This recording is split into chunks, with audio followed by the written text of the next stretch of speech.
নমস্কাৰ বন্ধুসকল, আজি আপোনালোকৰ মাজলৈ আকৌ এখন গাড়ী লৈ আহিছোঁ। এইখন হৈ গ'ল হুণ্ডাই ইয়ন স্পৰ্টছ মডেল হয়, 2018 চনৰ গাড়ী। চাব পাৰে গাড়ীখন খুবেই ধুনীয়া হৈ আছে। ফুল বডি অৰিজিনেল পেইণ্টতে আছে, গোলাঘাট নাম্বাৰ। বাকী হোৱাইট কালাৰত গাড়ীখন খুবেই ধুনীয়া হৈ আছে।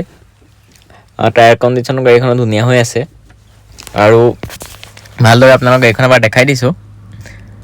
কোনোবাই যদি ভাবে ৰিফাইনেন্স কৰিম, সেইটো কৰাই দিব পৰা যাব।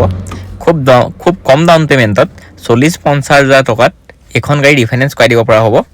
চাব পাৰে AC, মিউজিক চিষ্টেম, এয়াৰ বেগ, পাৱাৰ উইণ্ডো গোটেইখিনি পাই যাব। আৰু গাড়ী 53,000 চলিছে, চাবিও দুটাই আছে গাড়ীখনৰ। আৰু গাড়ীখনৰ দাম 2018 চনৰ হিচাপত 2,25,000 টকা কোৱা আছে। যদি কোনোবাই ল'ব বিচাৰে স্ক্ৰীনত নাম্বাৰ দি দিম, কণ্টেক্ট কৰিব পাৰিব। আৰু চাব পাৰে ইঞ্জিন কণ্ডিশ্যন খুবেই ধুনীয়া হৈ আছে। এপ্ৰন পূৰা চিল আছে, বনেট পূৰা চিল আছে।